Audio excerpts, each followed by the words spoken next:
Sa nama je evropski šampion i 2 puta osvajač medalja sa svetskih prvenstava i velika nada srpskog tekvondoa, Stefan Takov. Stefane, pre svega hvala ti na vremenu. Hvala vama na pozivu. Hajde da se vratimo na neki sam tvoj početak sportske priče. Ti kada si počinjao da treniraš tekvondo, to nije bio sport o kojem se mnogo govorilo u Srbiji. Kako si uopšte saznao za tekvondo i kako se sećaš sada tih nekih prvih koraka? Tako je, kad sam ja krenuo, moj početak u vrtiću sa nekih 5 godina, tekvondo uopšte nije bio toliko popularan sport. Ja nisam ni znao šta zapravo predstavlja i šta donosi ta borilačka veština. U vrtiću sam krenuo jer mi je bilo zanimljivo sa drugarima da se bavim nekim sportom. I onda sam malo po malo sve više ozbiljnije nastavio da treniram tekvondo. Od početka sam trenirao kod trenera Veljka Savičevića i sa njim jako lepu saradnju. Prvo sam od te, da kažem, 5. godine krenuo u toj najmlađoj selekciji u maloj školici tekvondoa u vrtiću Pčelica na Novom Beogradu. Posle toga sam prešao u te večernje treninge, tad su treninzi postali malo ozbiljniji, krenulo se neka prva takmičenja u tom nekom 2., 3. razredu. Meni se svidela ta ideja o takmičenju, o osvajanju nekih medalja. Onda je bio jedan period gde sam uporedo trenirao i rukomet, to je nekih 6 meseci u tom nekom 4., 5. razredu. I posle tih 6 meseci došao je period gde sam ja morao da odlučim da se posvetim skroz jednom sportu i drago mi je što je izbor ispao na tekvondou. Posle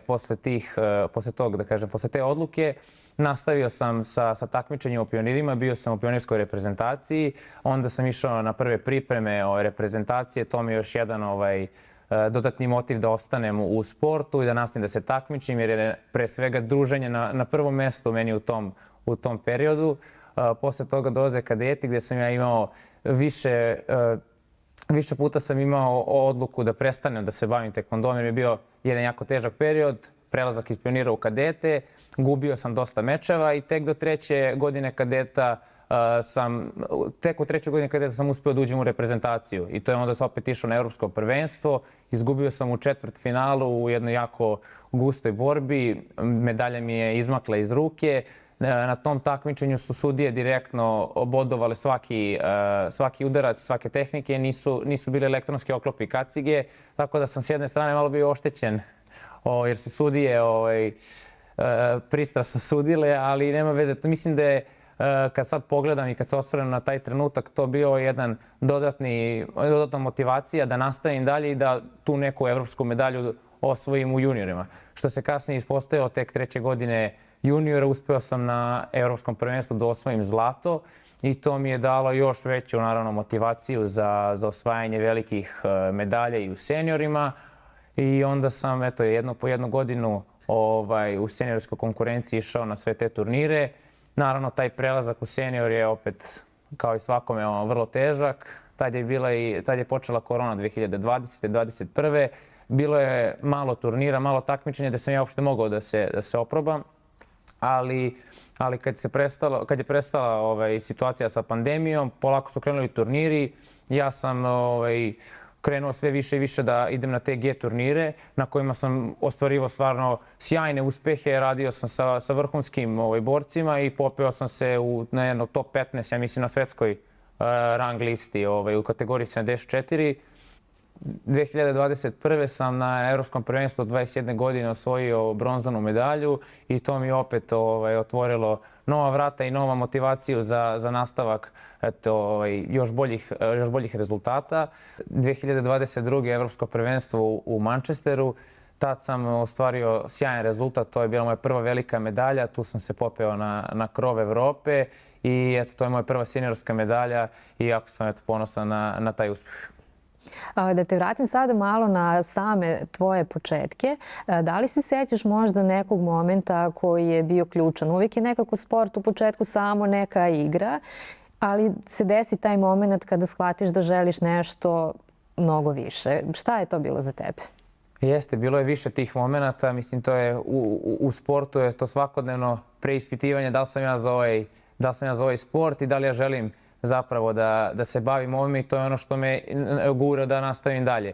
U kadetima sam imao tih, da kažem, problema sa motivacijom da nastavim da se bavim tekvondoom. U juniorima to je bilo meč za izboru za reprezentaciju za svetsko prvenstvo 2018. godine, kad sam ja imao jedan trenutak gde sam rekao sebi ušao ili ne ušao u reprezentaciju, ja ću posle tog svetskog prvenstva da prestanem da se bavim tekvondoom, meni to ne prija. Međutim, naravno, svetsko prvenstvo juniorsko u Tunisu, tad sam video kako izgleda tekvondo na tom nekom velikom događaju. Sve reprezentacije sveta su bile tu, video sam mnoge takmičare i ceo taj osjećaj je opet probudilo nešto u meni da nastavim dalje. Šta je ono što te stalno vraćalo tekvondou? Na početku razgovora si spomenuo da si trenirao i rukomet i da si tokom puta imao izazova, da si hteo da odustaneš. Šta je ono što ti je tekvondo pružao i čega prosto nisi želeo da se odrekneš? Šta ga izdvojilo nekih drugih sportova?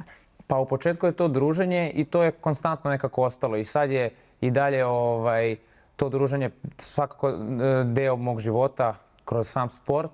U jednom trenutku je priključilo se tome ta želja za takmičenjem i želja za ostvarivanjem velikih rezultata. Kasnije je došao taj osjećaj da želim da unapredim sebe, tačnije da budem stvarno najbolja moguća verzija sebe, da ispunim sav svoj potencijal, da budem bolje nego što sam bio juče i ta želja da stalno kroz trening napredujem i da osvajam što veće i veće rezultate, mislim da me to i dalje gura da svaki put postavljam veće ciljeve.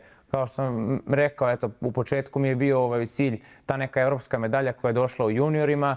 Posle tog cilja sam odmah postavio sljedeća, to je evropska medalja u seniorima. Posle toga odmah sam, da kažem, želeo i tu svetsku medalju. Došla je jedna svetska medalja, onda se nisam zadovoljio tom jednom medaljom, nego sam teo da to bude zlatna medalja.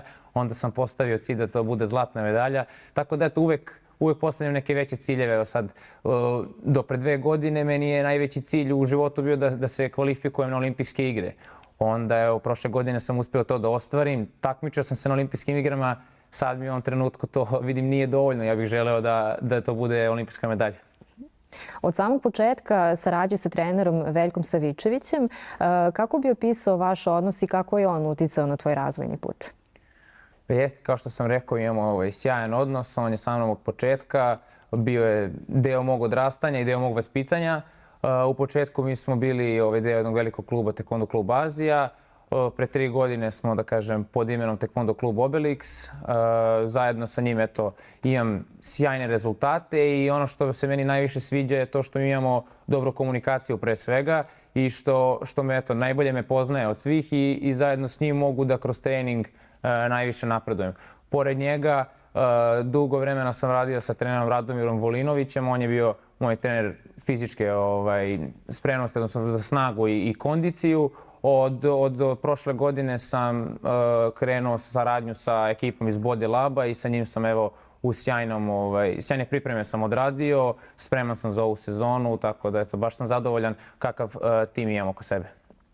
Tekvondo kao i mnogi drugi borilački sportovi je zaista zahtevan s obzirom da imate takmičenja iz nedelje u nedelju.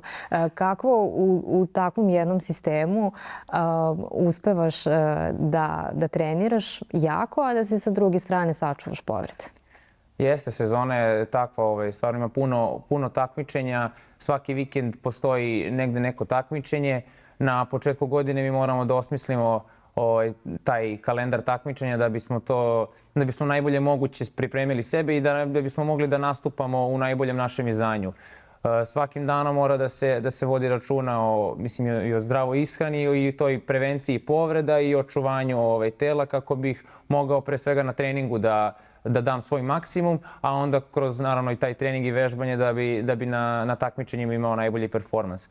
Što se mene tiče, ja sam na fakultetu za sport i taj fakultet mi je stvarno dosta pomogao. Izašao mi u susret što se tiče mojih izostanaka, treninga i turnira, a pored toga pružio mi je veliko znanje koje mi svakako pomaže i u mom radu kao sportisti, a i nadam se u budućoj karijeri kao treneru.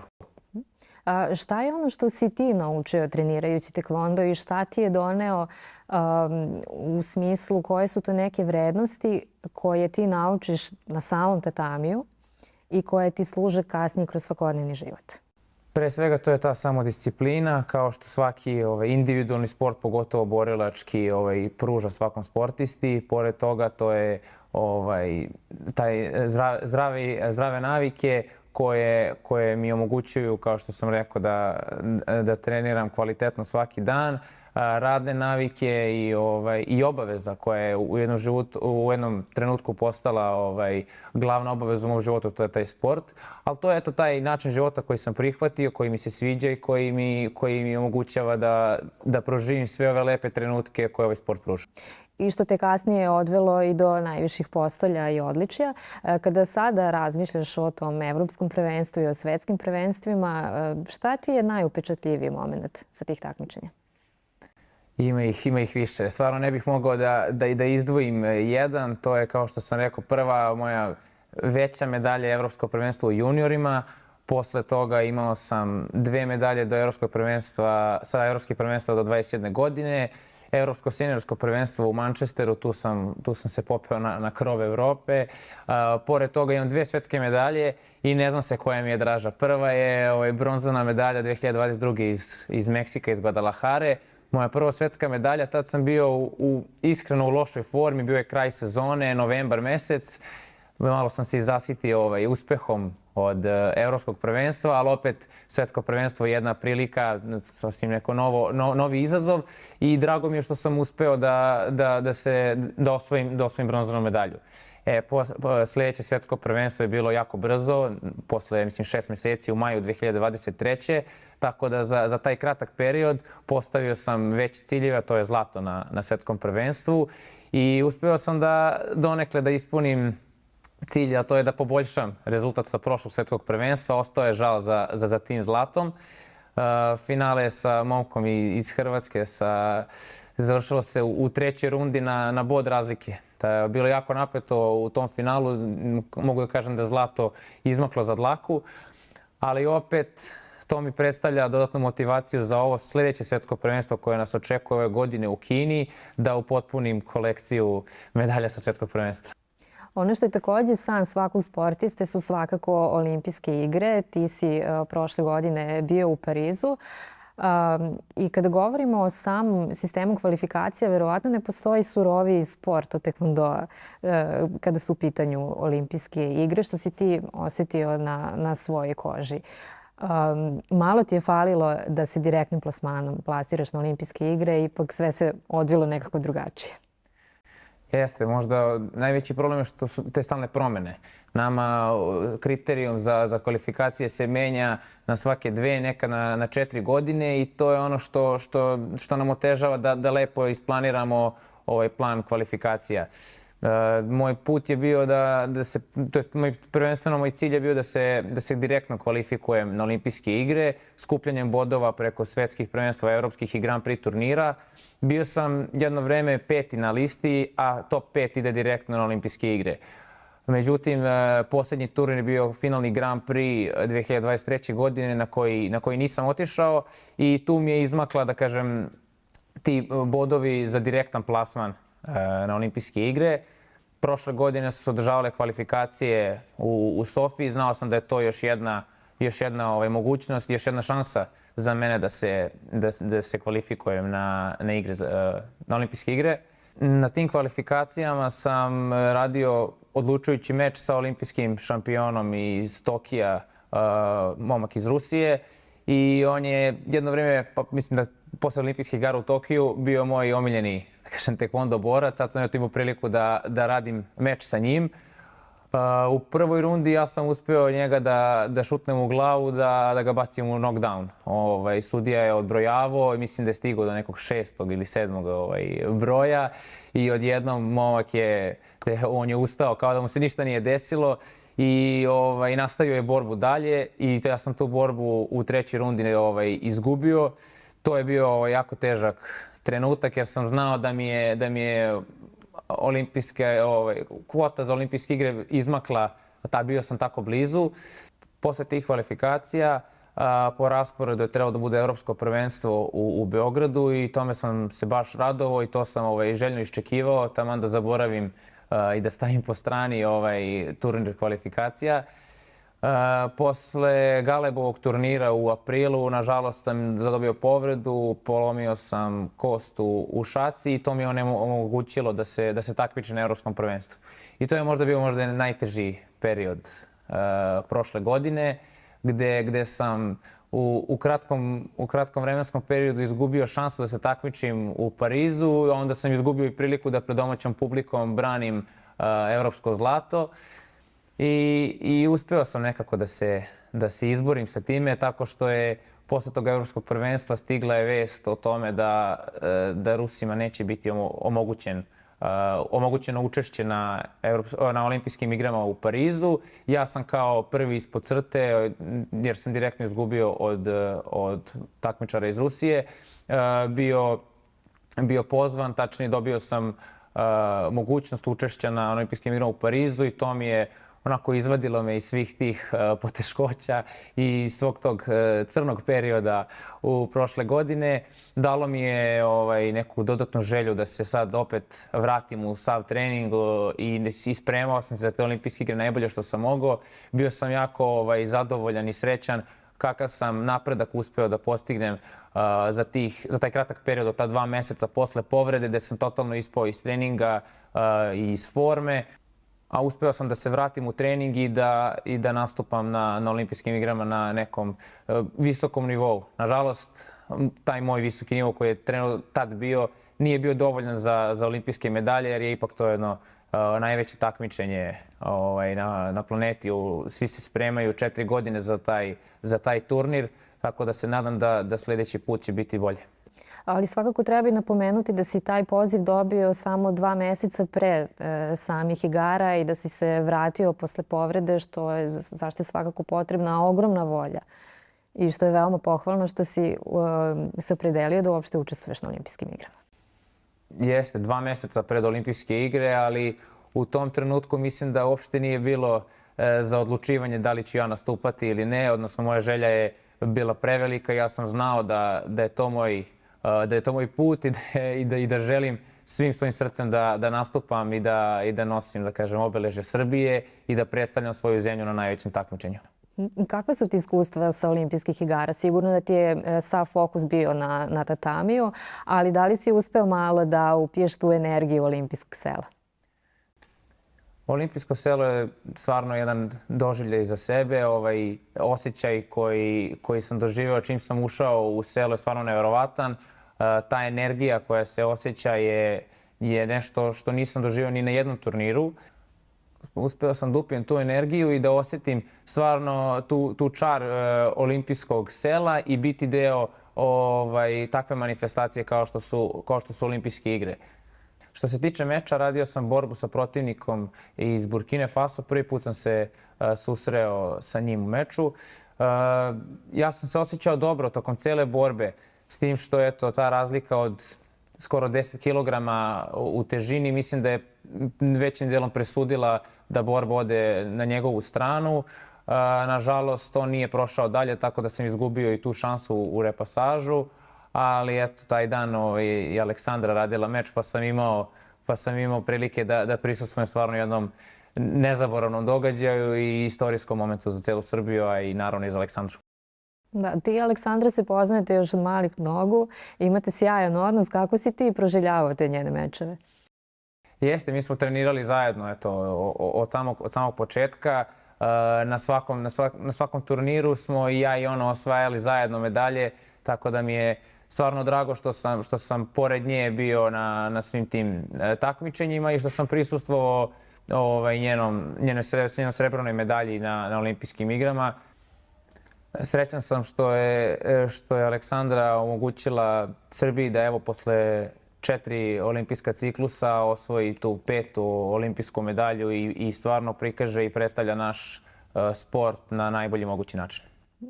Sigurno da je sada i njena medalja i prethodne medalje i Milice Mandić i Tijane Bogdanović motivisala neku novu decu da počnu da se bave tekvondom.